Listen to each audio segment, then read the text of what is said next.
Greetings and salutations, my dearest friends. My name is Samantha, and today I'm going to be talking about all the books that I currently have on my Kindle Unlimited. If you guys didn't know, Kindle has a subscription called Kindle Unlimited where I don't even know how much you pay. I should know this, right? Because I have the service. I think it's like $8.99, $9.99.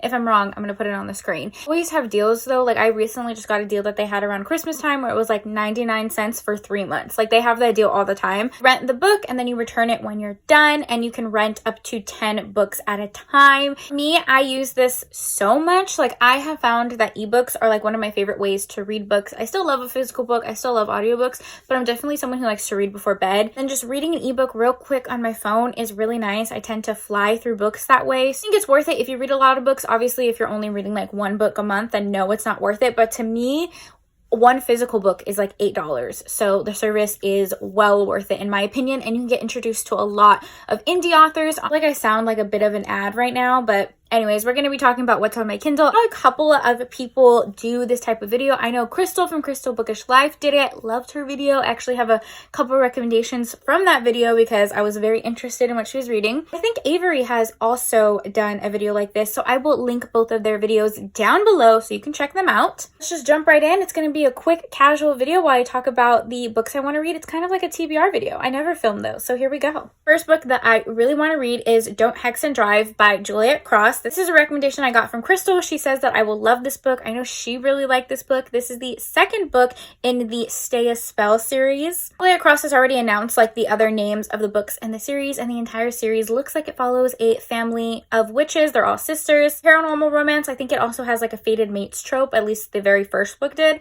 The first book was Wolf Gone Wild. I loved that book so much. I recommend Wolf Gone Wild if you haven't read it already. So I am looking forward to the second book, which follows another sister and a vampire. I guess there are some missing girls in the town, and the vampire kind of gets called to investigate. They end up working out the mystery together. It's an enemies to lovers romance. And then I think our hero is like a Bollywood actor or a previous Bollywood actor. I don't know. It sounds like a lot of fun though, so that is definitely on my list. The next book on my list is In Bed with the Earl by Christy Caldwell. At my list, I've realized that a lot of these authors I've already read from, and I'm kind of just wanting to read more of their backlist because I enjoyed some of their previous books. So I really have high hopes for a lot of the books on this list. It's her first book in the Lost Lords of London series. You guys know how much I adore her Wicked Wallflower series. Like I will never stop talking about the series. It's one of my favorites. If you guys haven't read her Wicked Wallflower series, I'm going to talked about it a ton on my channel. The first book is The Hellion. That's an enemies to lovers romance. It also has a Romeo and Juliet retelling vibe to it because the two families are enemies, and it was just really good. That's the first book if you ever want to read it. Definitely looking forward to read more of Christy Caldwell. This one, our heroine, her name is Verity, and she is a reporter, which is really interesting. I love when heroines have jobs in historical romance. Like, ends up meeting Malcolm, our hero, who is the lost Earl of Maxwell. Apparently, he was kidnapped as a child, and he doesn't really remember anything. His family has been looking for him so he can inherit the title, and she ends up finding him and telling everyone who he is and unveiling his secret. Because of that, he is thrust into society without much preparation, and a lot of people have questions for him that he doesn't really have the answers to. A lot of people want to marry him, so it ends up becoming a marriage of convenience. In the synopsis, it looks like he feels like the reporter kind of owes him a favor because she unleashed his secret, end up pretending to court each other so that girls who just want him for his title will leave him alone. It sounds really, really interesting, and yeah, there's that one. This one is another book that I saw on Crystal's channel, is The Lady's Champion by Marie Lipscomb.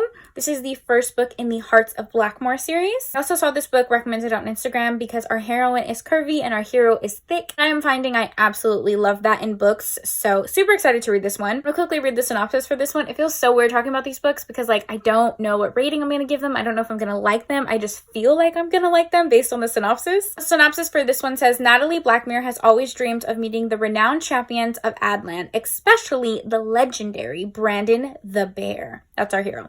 Last, the grand tournament comes to Blackmere. Natalie swaps places with a barmaid to follow her dreams. Anyways, during the fight, bandits attack, so they have to flee for the woods, and Natalie ends up being alone with our hero, and it follows the romance. So the next one is the last historical romance that I have on this list. This is Budding Romance by Laura Kinsey. I've read a couple books from Laura Kinsey, and I'm just very intrigued by her writing. This is actually a sapphic romance, which is exciting. This is also the first book in a series, and it's a novella. It's really short. It's only 69 pages, so I'm sure I can get through it really quickly. The description says, summer love blooms hot between a sweet-talking gardener and a spinster headmistress.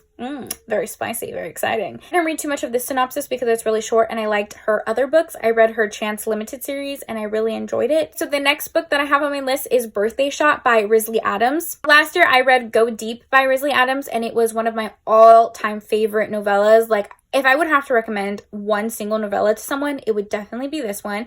That was a friends to lovers romance. In that book, our heroine was an erotica writer and she is feeling some writer's block. So she ends up propositioning her best friend to hook up so she can get some inspiration. It follows their romance. They've been friends for a really long time. I think it was so well done. Like the chemistry and the banter and the steam between the characters. It was great.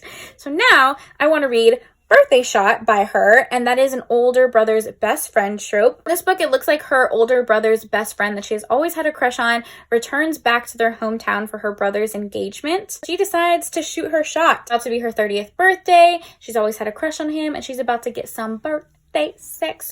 Ooh, birthday sex. I just know this is going to be great because Risley Adams is an amazing author. Next one is Nevermore by Danielle Allen. I have a whole author binge video on Danielle Allen. Recently discovered her and she has already become one of my favorite authors. Her writing is chef's kiss. This is a friends to lovers romance.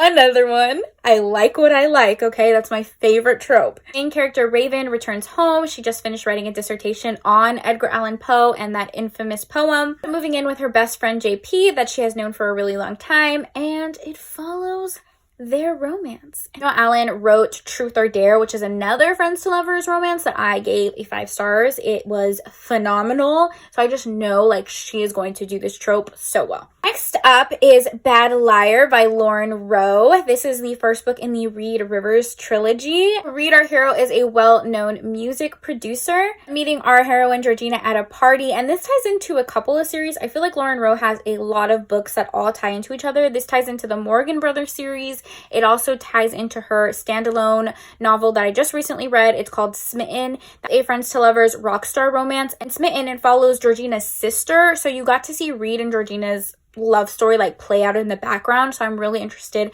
in reading their books. There's 3 of them. So if I like the first book, I have 2 more to binge. And then I believe this also has the age gap element to it. So excited to read this one. I say that for all the books. That I literally just found today and added to my TBR was Big Bad Wolf by Jenica Snow. I'm just looking for more werewolf books. Like I feel like I used to love paranormal romance when I was younger and now I don't read it that much. So I really want to read another one. If you guys have any good werewolf recommendations, let a girl know. This is also a first book in a series. Our heroine ends up moving to this very small village in England. Kind of just needs a break from everyday life. So she goes to like a remote location, doesn't have internet. It's in the middle of the woods. Are you getting the scene here? She wanders into a forest by herself and dun dun dun, she meets our hero, who's a werewolf. The girl's name is Ren, and obviously they are mates. It has the fated mates trope, which I just eat right up. Jenica Snow has a ton of really good, like, steamy short novellas. Never read one of her full-length novels before, so I am, say it with me, very excited. Next up is Ask Me Again by Gina L. Maxwell, and I have read a book from Gina L. Maxwell before. I read her Peter Pan retelling, which was phenomenal, but one book that I loved and I recommend so much is Hook.